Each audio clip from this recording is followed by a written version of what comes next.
मेरे प्यारे साथियों, नमस्कार।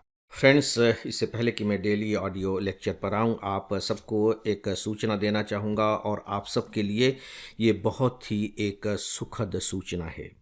सूचना ये है कि हमारे पास लगातार कुछ दिनों से मेल्स आ रहे हैं स्टूडेंट के कि सर होली आने वाली है। प्लीज़ आप अपने ऑनलाइन कोर्स के लिए कुछ तो कूपन प्रोवाइड कीजिए, होली डिस्काउंट दीजिए। सच पूछिए तो हम लोगों के लिए अपने प्रिय विद्यार्थियों के इस तरह के अनुरोध को टालना मुश्किल हो जाता है। तो दोस्तों, अब फैसला कर लिया गया है कि हम अपने ऑनलाइन के फुल कोर्स पर, जी हाँ मैं रिपीट कर रहा हूँ, फुल कोर्स पर 3,500 रुपये का होली डिस्काउंट देंगे। 3,500 रुपये का डिस्काउंट, मैं रिपीट कर रहा हूँ, यह केवल फुल कोर्स पर है। मुझे बार बार फुल कोर्स शब्द का इस्तेमाल इसलिए करना पड़ रहा है क्योंकि उसी दौर में स्टूडेंट्स लगातार मेल्स लिख करके ये पूछते हैं कि सर आपके जो छोटे छोटे कोर्स हैं जैसे इकोनॉमिक्स है, ज्योग्राफी है, आंसर राइटिंग है, क्या इन पर भी डिस्काउंट है। तो मैं अभी से स्पष्ट कर देता हूँ कि उस पर कोई डिस्काउंट नहीं है। यह डिस्काउंट फुल कोर्स पर है, 3,500 रुपये का है। उसकी जो टोटल कीमत है वो 14,500 रुपये है।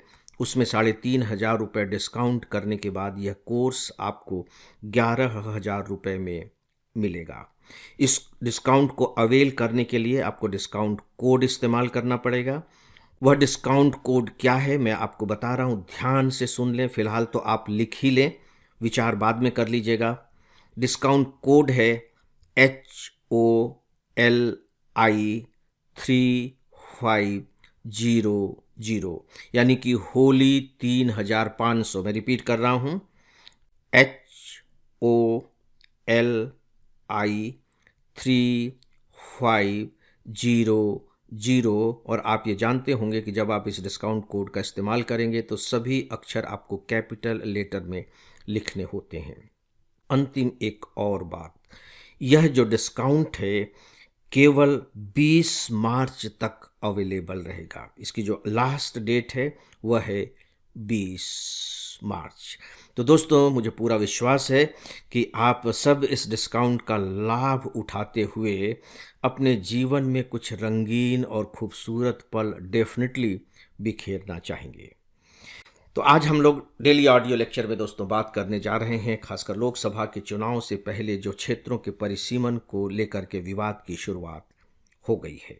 अखबारों में भी आपको ये खूब पढ़ने को मिल रहा होगा कि जो 2029 के लोकसभा के चुनाव होने हैं उससे पहले लोकसभा के जो क्षेत्र हैं उनका डिमार्केशन होना है, यानी कि कौन कौन से लोकसभा क्षेत्र होंगे, उनका एरिया क्या होगा, इन सब का निर्धारण किया जाना है। कुल मिलाकर के ये कि राज्यों को लोकसभा की कितनी सीटें मिलने जा रही हैं, इनकी संख्या तय की जानी है।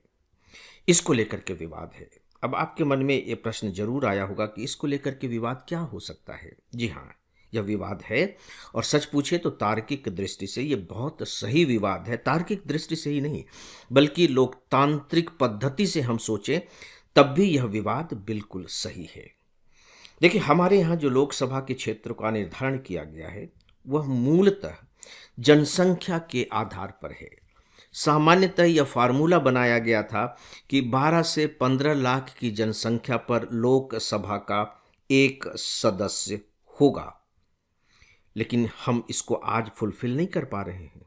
अगर हम इसे मान करके चलें तो हमारी जो अभी जनसंख्या है 142-43 करोड़ के आसपास तो हो गई है, और अगर हम इसको 15 लाख की आबादी से डिवाइड करें तो लोकसभा के सदस्यों की संख्या लगभग 940 के आसपास होगी। और हमारे लोकसभा के सदस्यों की संख्या अभी कितनी है मुझे बताने की ज़रूरत नहीं है। इसका मतलब है कि हमारे जो प्रतिनिधि हैं वे बहुत बड़ी जनसंख्या का प्रतिनिधित्व कर रहे हैं। क्या वास्तव में व्यावहारिक दृष्टि से यह लोकतांत्रिक पद्धति का सही प्रतिनिधित्व है? आपको लगेगा कि नहीं, ऐसा नहीं है। ठीक है, केवल जनसंख्या ही आधार नहीं था, क्योंकि कुछ ऐसे राज्य हैं जहां जनसंख्या तो बहुत कम है लेकिन प्रतिनिधित्व ज़्यादा है प्रतिशत के आधार पर, जैसे अरुणाचल प्रदेश। वहाँ जो कुल मतदाता हैं लगभग ये कह लीजिए कि 7 लाख के करीब हैं, लेकिन लोकसभा की वहाँ 2 सीटें हैं। अब आप देखिए कि एक सांसद कितने का प्रतिनिधित्व कर रहा है? लगभग 3.5-4 लाख का। और विधानसभा की सीट 60 है। तो इस आधार पर मतलब बिल्कुल फिक्स फार्मूला नहीं है, लेकिन सामान्य तौर पर यह फार्मूला किया गया था। और मान करके चलिए कि यह फार्मूला शुरू से ही नहीं है जब देश के चुनाव हुए थे। मुझे लगता है कि एक डेटा जानना आपके लिए बहुत महत्वपूर्ण होगा, खासकर इस टॉपिक की दृष्टि से। मैं ज़्यादा डेटा आपको उपलब्ध नहीं करा रहा हूँ, लेकिन इस डेटा को आप जरूर याद रखिए। पहला परिसीमन हुआ और इसके बाद 1957 में लोकसभा के चुनाव हुए। परिसीमन के बाद की मैं बात कर रहा हूँ, 1957 में चुनाव हुए। उस समय लोकसभा की कुल 494 सीटें थी, 494। याद हो गया आपको? इसमें जो दक्षिण के 4 राज्य थे उनकी सीटें थी 128। ठीक है, जब 494 थी तब 4 राज्यों की सीटें थी 128। फिर 1977 के लोकसभा के चुनाव हुए। उससे पहले परिसीमन हो गया था, 1972 में परिसीमन हो गया और 1977 में लोकसभा के चुनाव हुए। उस समय लोकसभा की सीटें बढ़कर हो गई 542, जो अभी भी ऑलमोस्ट चल रही हैं। ठीक है, अब इसमें जो दक्षिण के जो राज्य थे उनकी सीटों में बहुत मामूली वृद्धि हुई। उनकी सीटें मुश्किल से 129 हुई। 129, पहले थी 128, राइट। तो इतनी जो सीटें बढ़ी, अगर टोटल आप मान करके चलें कि 542 सीटें थी, पहले 494 थी, तो 42 और 6 48 सीटें बढ़ी। 48 में से 4 राज्यों की कितनी सीट बढ़ी? 1 सीट बढ़ी है, तो बाकी कहाँ गई? यानी कि उत्तर भारत की सीटें बढ़ी, मध्य भारत की सीटें बढ़ी, पश्चिम भारत की सीटें बढ़ी, लेकिन दक्षिण भारत की सीटें नहीं बढ़ी। अब आपको लग रहा होगा कि इससे फ़र्क क्या पड़ता है भैया, कि ठीक है सीटें बढ़ गई, लेकिन फ़र्क पड़ता है। फ़र्क केंद्र सरकार की सत्ता पर पड़ता है। केंद्र में कौन सरकार बनाता है? संवैधानिक दृष्टि से जिस पार्टी के पास बहुमत होता है। अब सवाल ये उठता है कि किसके पास बहुमत होगा। इसका मतलब ये है कि यह सुनिश्चित है कि जो प्रधानमंत्री बनने की संभावना होगी, या मोटे तौर पर कह लीजिए कि जिस राजनीतिक दल की सत्ता में आने की संभावना होगी, वो सामान्यतः उत्तर भारत के राजनीतिक दलों की ही होगी। तो ऐसे में अगर दक्षिण भारत के राज्य अपनी तरफ से इसका विरोध कर रहे हैं, तो इसमें कोई गलती वो नहीं कर रहे हैं। सामान्यतः आप सोच करके देखिए। लेकिन एक अच्छी बात है, हमारे गृह मंत्री जी ने इस तरह की जो दक्षिण राज्यों की आशंकाएं हैं उसको दूर करने की कोशिश की है, और उन्होंने स्पष्ट रूप से कहा है, दक्षिण राज्यों को उन्होंने आश्वस्त किया है कि उनके सीटों में कोई कमी नहीं होगी, और जो सीटों के आवंटन का जो फार्मूला होगा वो प्रो राटा बेसिस पर होगा। प्रो राटा बेसिक का मतलब है समानुपातिक वितरण, यानी कि जो वृद्धि होगी या जो कटौती होगी वो समानुपातिक ढंग से होगी। ऐसा नहीं है कि जितने प्रतिशत जनसंख्या की वृद्धि हुई है उतने ही प्रतिशत सीटों में वृद्धि हो जाएगी, और जनसंख्या में अगर कमी हुई है तो उतने ही प्रतिशत सीटों में कमी हो जाएगी। क्योंकि इस बीच में आप जानते हैं, अखबारों में लगातार आपको पढ़ने को मिल भी रहा होगा कि जनसंख्या नियंत्रण पर जो सबसे अच्छा काम किया है वह दक्षिण के राज्यों ने किया है। उन्होंने अपने जनसंख्या पर नियंत्रण रखा है। उनके जनसंख्या की वृद्धि दर काफ़ी कम रही है, खासकर उत्तर भारत की तुलना में।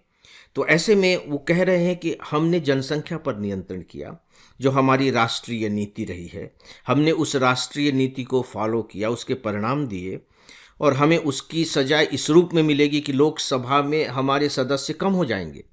तो कहना तो देखिए उनका गलत नहीं है। और यदि सच में उनकी बातों को नहीं सुना गया तो जो परिसीमन होगा, उस परिसीमन में जो सबसे ज़्यादा नुकसान होगा केरल को होगा, और जो सबसे ज़्यादा लाभ होगा वह बिहार को होगा। यानी कि जिन राज्यों ने जनसंख्या पर नियंत्रण नहीं किया है उन्हें इसका सबसे ज़्यादा लाभ मिलेगा। तो मोटे तौर पर आप कह सकते हैं कि दक्षिण के राज्य इसके लिए दंडित किए जाएंगे। तो दोस्तों, निष्कर्ष क्या है? निष्कर्ष इसका निश्चित रूप से यही होगा कि नहीं, दक्षिण भारत के जो राज्य हैं उनकी जो मांगे हैं उन पर तार्किक दृष्टि से और बाकायदे डेमोक्रेटिक तरीके से विचार किया जाना चाहिए और कुछ इस तरह का फार्मूला निकाला जाना चाहिए कि उन्हें नुकसान न उठाना पड़े। और जो जनसंख्या बहुल वाले क्षेत्र हैं, बहुलता का मतलब केवल राज्य से नहीं है, मेरा मतलब यहाँ जनसंख्या बहुल से मतलब ज़्यादा जनसंख्या वाले राज्यों से नहीं है, बल्कि जनसंख्या की वृद्धि दर से है, तो उन्हें इसका बहुत ज़्यादा फायदा न मिले। कुछ न कुछ इस तरह के फार्मूले पर तो विचार करना ही चाहिए। तो दोस्तों, आज के डेली ऑडियो लेक्चर के बारे में बस इतना ही, और अब डेली ऑडियो लेक्चर को यहीं समाप्त करता हूँ। नमस्कार।